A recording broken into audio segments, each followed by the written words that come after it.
yang paling tepat dengan banyaknya kasus pendidikan di negeri ini. Bahkan sudah terjadi sejak lama. Pada dasarnya, pendidikan merupakan modal dasar dan ilmu untuk majunya suatu bangsa. Oleh karena itu, sekolah atau tempat lembaga pendidikan seyogyanya menjadi tempat yang nyaman dan terlindungi untuk seseorang menjadi pintar.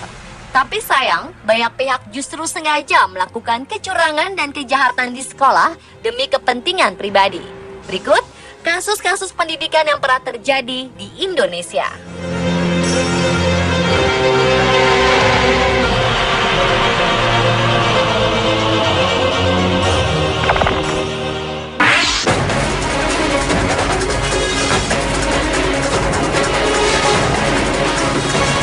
Praktik jual beli ijazah sedang menjadi isu yang berkembang, terutama di kalangan pejabat, seperti anggota DPR dan juga pegawai negeri sipil atau PNS. Salah satu kasus yang terkuak seperti yang dialami anggota DPR dari fraksi Hanura, Frans Agung Mulaputra, yang dilaporkan ke Mahkamah Kehormatan Dewan atau MKD terkait penggunaan gelar palsu. Permasalahan soal ijazah palsu ternyata juga bisa berasal dari institusi pendidikannya. Pekan lalu, Menteri Riset Teknologi dan Pendidikan Tinggi M. Nasir menyatakan Lembaga Manajemen Internasional Indonesia atau LMII yang mengelola Universitas Berkeley Jakarta adalah kampus bodong dan ijazah yang dikeluarkan merupakan ijazah palsu. Sayangnya sejumlah tokoh disebut-sebut menjadi alumni kampus palsu tersebut. Sebenarnya dalam Undang-Undang Nomor 8 Tahun 2012 Pasal 51 tertulis bahwa syarat bakal calon anggota DPR, DPRD Provinsi, dan DPRD Kabupaten Kota berpendidikan paling rendah tamat SMU atau sederajat. Tapi pada umumnya untuk kalangan pejabat, mereka melakukan kejahatan pemalsuan ijazah karena kemalasan menempuh pendidikan tinggi sebagai syarat administratif pemilihan kepala daerah dan anggota DPR, DPRD demi jabatan struktural hingga untuk sekedar prestis. Sementara itu, akhir Mei lalu, seorang penjual alat tulis kantor berinisial MA ditangkap aparat Polsek Jatiuwung karena membuka jasa pemalsuan ijazah dengan biaya hanya Rp50.000.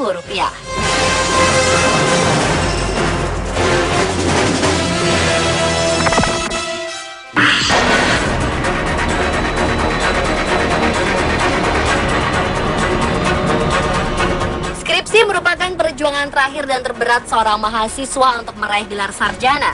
Namun karena tidak mau berjuang untuk menyelesaikan skripsi, banyak mahasiswa mengambil jalan pintas dengan memanfaatkan jasa pembuat skripsi atau menjiplak skripsi orang lain. 3 tahun lalu, puluhan mahasiswa sebuah perguruan tinggi swasta di Semarang, Jawa Tengah pernah menjadi korban penipuan dengan modus jual beli nilai dan pembuatan skripsi. Rata-rata korban tertipu antara 10 hingga 15 juta rupiah. Terlapor yang dikenal dengan nama Julian itu tak hanya mengaku bisa membuatkan skripsi, ia juga mengaku bisa mengatrol nilai melalui jalur orang dalam alias koneksi di kampus, sehingga nilai yang sudah jadi pun bisa diperbaiki tanpa harus mengikuti perkuliahan. Sementara itu di tempat lain, tepatnya di daerah Matraman, Jakarta Pusat, beberapa tahun lalu, seorang penyedia jasa pembuatan skripsi bernama Oyon mengaku harga yang ia patok sekitar 3,5 juta rupiah. Tapi tergantung dengan tema dan permintaan dari mahasiswa kliennya. Masih di lokasi yang sama, pembuat skripsi bernama Ismet justru menawarkan cara yang lebih instan, yakni menjiplak skripsi yang sudah jadi. Yang menjual skripsi yang sudah jadi dalam bentuk data atau soft copy yang tinggal diganti nama penulisnya. Harga yang dipatok untuk satu judul skripsi seharga Rp400.000. Sebenarnya, soal kasus ini sudah diatur dalam Undang-Undang Nomor 20 Tahun 2003 tentang Sistem Pendidikan Nasional. Pada pasal 25 ayat 2 dinyatakan, jika karya ilmiah yang digunakan untuk mendapatkan gelar akademik, profesi, atau vokasi terbukti hasil jiplakan, maka gelarnya akan dicabut. Lebih jauh lagi, pada pasal 70 dinyatakan tidak hanya dicabut gelarnya, lulusan yang terbukti menjiplak karya ilmiah orang lain juga diancam dengan pidana penjara paling lama 2 tahun dan atau pidana denda paling banyak Rp200 juta.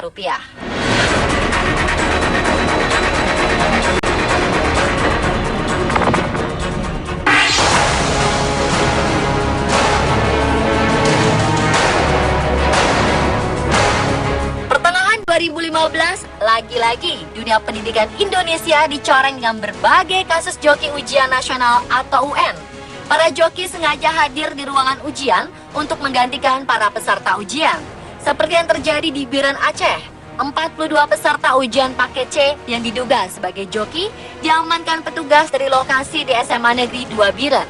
Peserta ujian paket C yang didominasi wanita itu kaget ketika tiba-tiba sejumlah petugas berseragam masuk dan memeriksa identitas mereka. Ternyata data para peserta berbeda dengan data yang seharusnya. Kabarnya setiap hari joki mendapatkan uang sebesar Rp40.000 per orang dan mereka rata-rata mahasiswa. Di tempat lain, jaringan pengacau ujian nasional di Kabupaten Karawang terbongkar. 26 orang joki diusir dari ruang kelas SMKN 2 Karawang karena kartu peserta UN yang mereka bawa tidak sesuai dengan kartu tanda penduduk. Di Kabupaten Karawang, salah satu joki mengaku bahwa proses perjokian ini sebenarnya biasa terjadi di setiap tahun. Kabarnya, satu hari joki dibayar Rp50.000 untuk mengerjakan soal ujian. Sementara itu, seorang joki ujian nasional ujian paket C di sebuah pusat kegiatan belajar masyarakat di wilayah Jakarta Barat mengaku joki merupakan profesi dan ujian nasional merupakan lahan bisnis. Untuk 2 mata pelajaran dalam satu hari, joki tersebut mematok sebesar Rp100.000.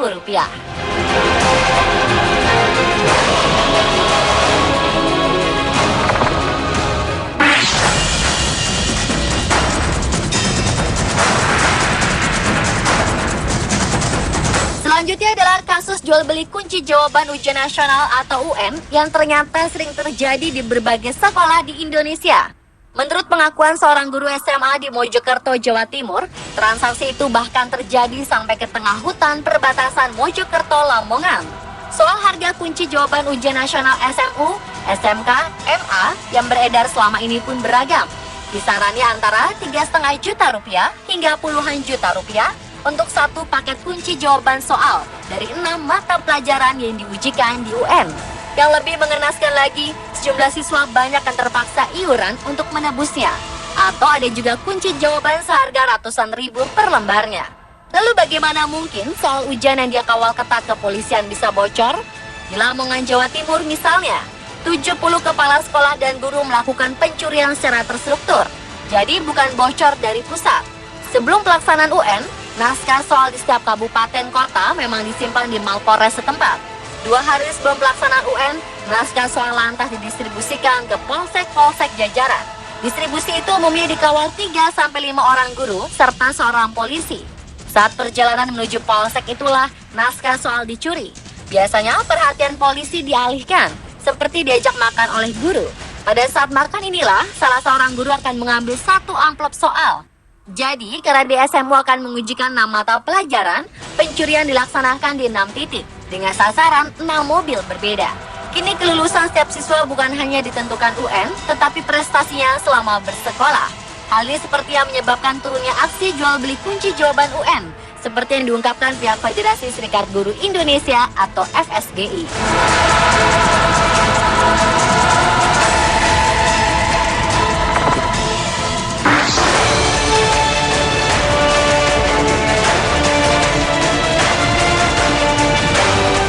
Adalah kasus kekerasan di dunia pendidikan. Kekerasan di sekolah atau kampus bukanlah hal baru di Indonesia. Hampir setiap tahun ada saja kasus kekerasan di sekolah terungkap. Anda masih ingat beberapa kasus yang terjadi di kampus Sekolah Tinggi Pemerintahan Dalam Negeri atau STPDN yang kini bernama Institut Pemerintahan Dalam Negeri atau IPDN? Seorang praja madya mahasiswa tingkat 2 yaitu Cliff Muntu meninggal karena menjadi korban kekerasan seniornya. Alih-alih sebagai pembentukan disiplin, malah menjadi bumerang. Dari hasil otopsi Rumah Sakit Hasan Sadikin Bandung, Cliff tewas karena ditemukan bahwa jantung, paru-paru, limpa, hati, ginjal, serta otaknya mengalami pendarahan karena benturan benda tumpul pada tubuhnya. Sementara itu di tempat lain di pertengahan Mei 2015, seorang oknum guru agama SDN 10 Kandang Panjang Kota Pekalongan berinisial WR dituntut 1 tahun penjara dengan masa percobaan 2 tahun oleh jaksa penuntut umum. Sang guru dituntut atas kasus pelemparan sepatu yang ia lakukan hingga menyebabkan luka lebam pada mata kiri salah satu siswanya. Ternyata, kasus kekerasan yang terjadi di dunia pendidikan bukan hanya pada fisik semata, tapi juga kekerasan seksual. Maret 2014 silam, kita sempat dihebohkan dengan berita seorang murid taman kanak-kanak yang bersekolah di sekolah internasional di Jakarta Selatan. Korban diyakini dilecehkan oleh beberapa petugas kebersihan sekolah elit tersebut. Orang tua anak berinisial AK itu kemudian mengajukan gugatan hukum dan meminta ganti rugi sebesar 12,5 juta US dollar atau sekitar 125 miliar rupiah terhadap sekolah.